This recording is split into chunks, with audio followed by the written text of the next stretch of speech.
Joining us now on the line from New York, New York, Berk. He is an instructor at the New School and the author of the Stick Shift blog at Vanity Fair. Brett, it's good to meet you. How are you tonight?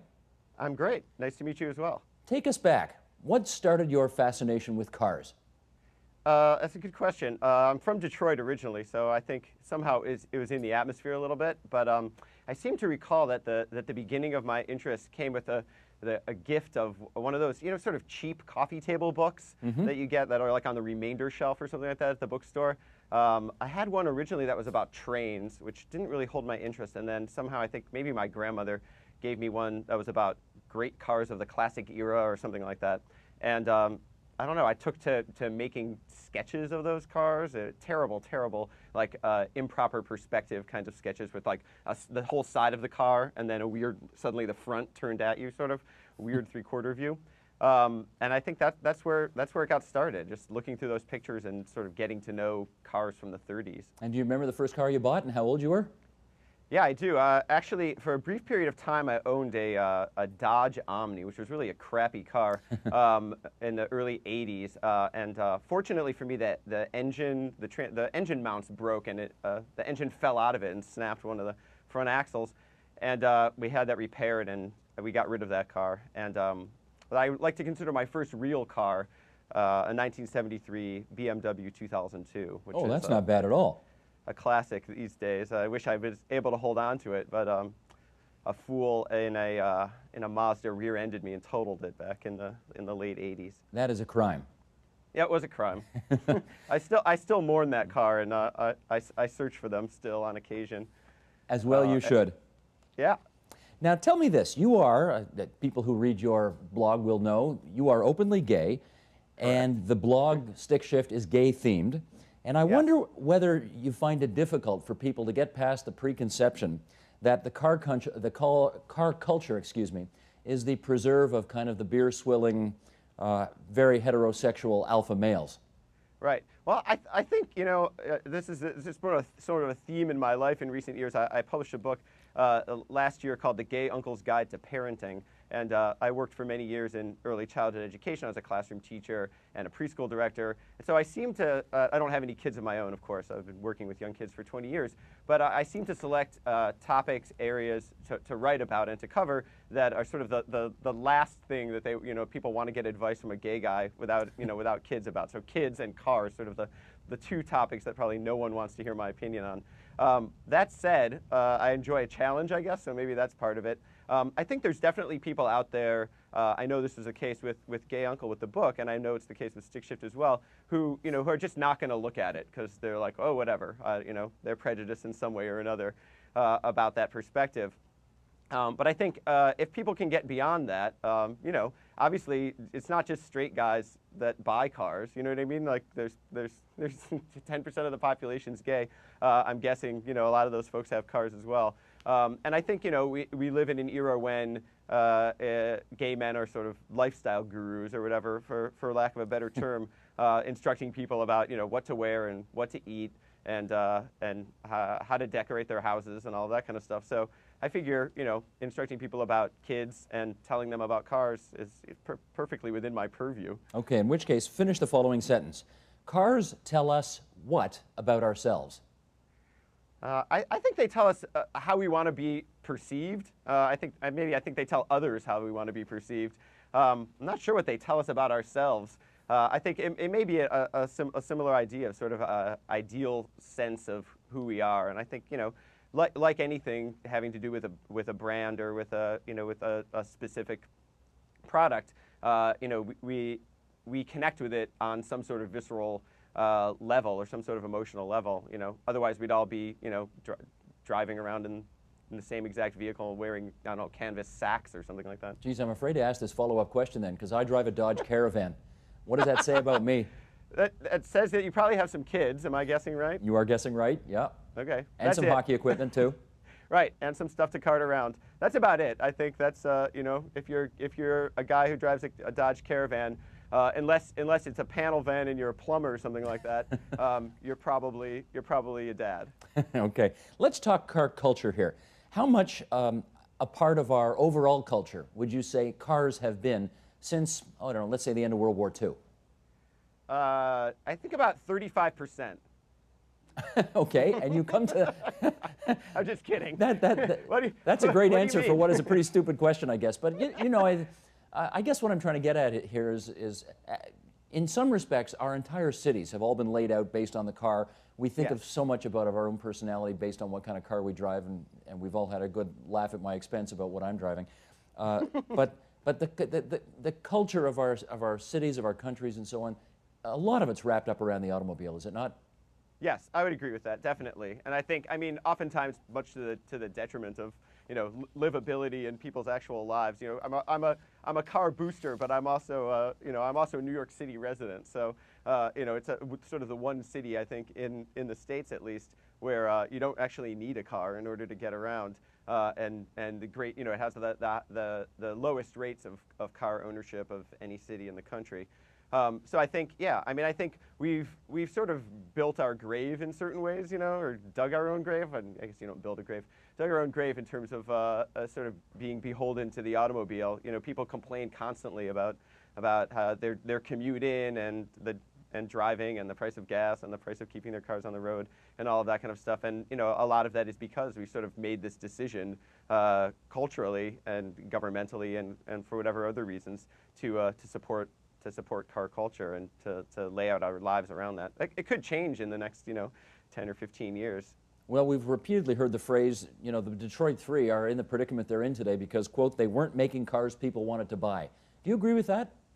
I'm not sure that I necessarily agree with that. I mean, the big three, you know, sold millions and millions of cars and continue to sell millions of cars each year. So some people are buying them, right? So there's that. But I think in some ways they may have become too reliant on certain categories of vehicles. And when those categories became somewhat unpopular with the spike in gas prices and things like that, I think that caused some strain for them. But I think their problems have been going on for a long time, and the situation that they found themselves in now, you know, has to do somewhat with the economic environment. Even if there were cars that people wanted, it's difficult for people to get loans, and somewhat to do, I think, also with just, you know, I think maybe they delivered what people wanted, you know, in terms of sort of big SUVs and vehicles like that, and maybe weren't working as hard on predicting, sort of looking forward and thinking about what people might want in the future. And you know, the product cycle for a vehicle is long in terms of the development. It takes years, you know, to bring a car to market. So Sure.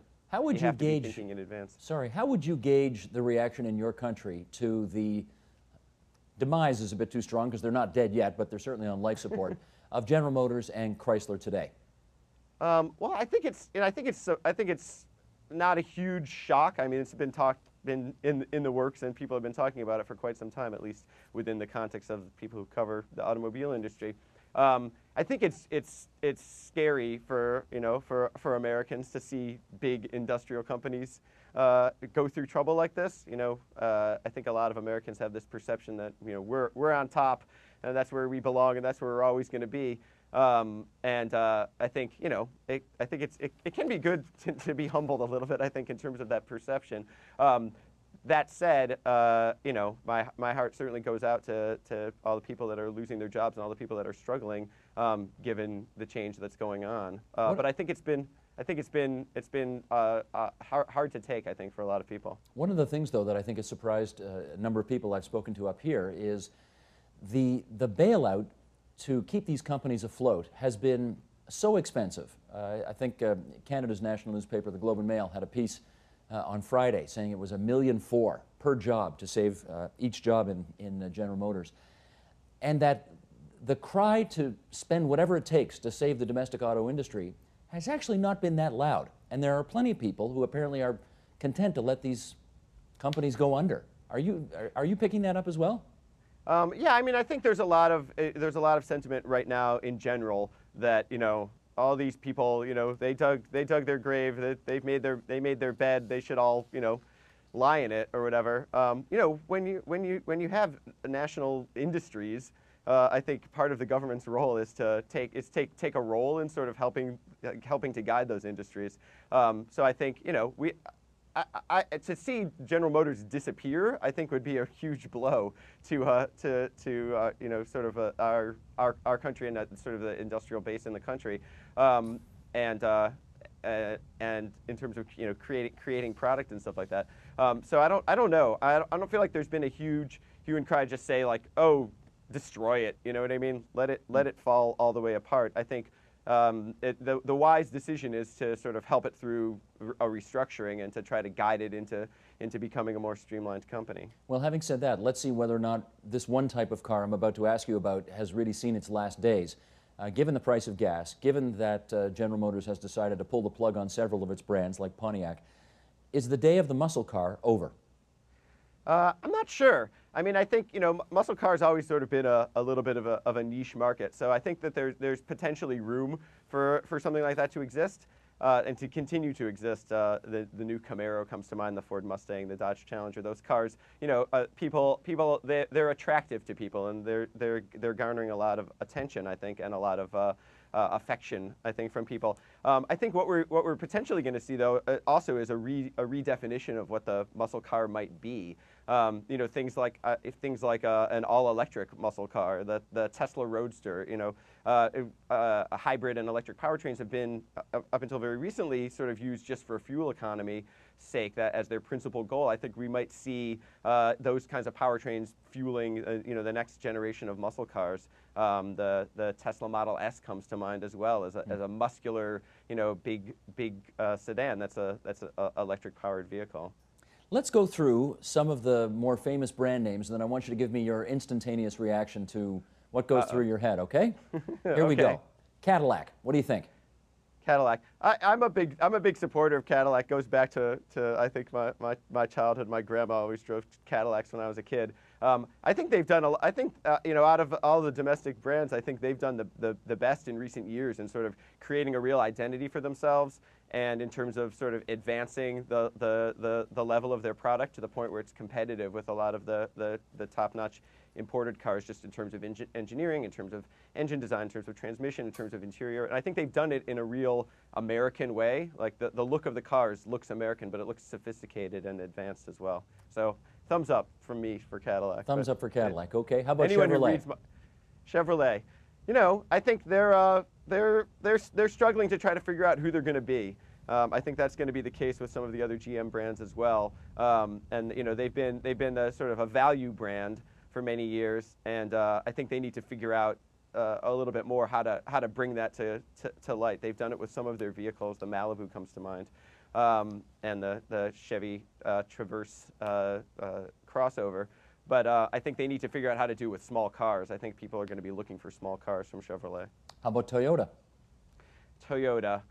Yeah, I don't know. There's something about Toyota. It's sort of like soulless to me. It's extremely reliable, soullessly reliable, or soulless reliability, maybe something like that. It's a car it's never gonna let you down.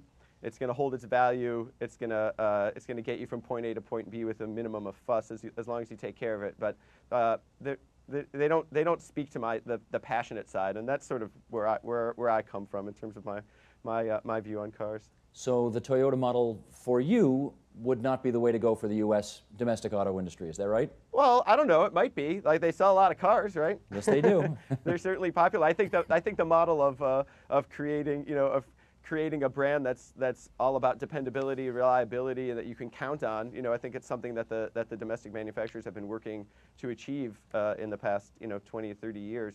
I think for me. I like a little more passion in my vehicles. I want to get excited about them. Toyota doesn't generate a lot of excitement for me. The Toyota people are going to kill me, probably. Talk to me about the Detroit Auto Show that took place this past January. You went to it, and I want to get a sense about what the biggest differences were from this year's show compared to previous shows. Well, I hadn't been to the Detroit Auto Show in many years since my adolescence. I got to go back as a journalist this year. So, everyone there was, be crying how it was less pomp and fewer parties. That this was at the best days. More limited displays. But I had a blast. I thought it was a lot of fun, and I was happy to be back in my hometown and spending time with friends and family that are there. That said, I think there are some interesting things going on. I think we saw a lot of interesting upcoming vehicles from the domestic manufacturers in particular in terms of advanced powertrains, hybrid powertrains, smaller engines with turbocharging and supercharging and things like that. So I was interested to see some of that stuff that was coming up. A much more modest affair though this year? I guess that's what I hear. Yeah, the people that I know that have been to it in recent years said this one was a little more modest. You know, fewer elaborate displays and things like that. Certainly scaled back, and a number of manufacturers that didn't show up decided not to come. Okay, here's the key last question. You ready for it? I think so. Okay. Manual or automatic transmission? Me personally? Yeah. Oh, manual. You know, it's more fun for me to drive. I'm also a control freak, so there's that. But I have one of each. I have two vehicles, and one's a manual and one's an automatic. My truck is an automatic. What do you drive? I should ask you that. Oh, there you go. I drive a BMW 3 Series, 2004 BMW 3 Series, and 1972 GM Suburban. Vehicles come and go in terms of sort of what I'm driving at the time. I think people who love cars, it doesn't always necessarily translate into, you know, them driving all the cars that they love. So I think there's a lot of room out there for people who are fanatical about automobiles, but you know, maybe have a Honda Civic budget or whatever, and that's what they're driving every day. That doesn't limit their passion or their interest. Gotcha. Brett, it's good of you to join us on the line from New York City, and we look forward to continuing to read Stick Shift blog at Vanity Fair. Thanks so much. Thank you so much.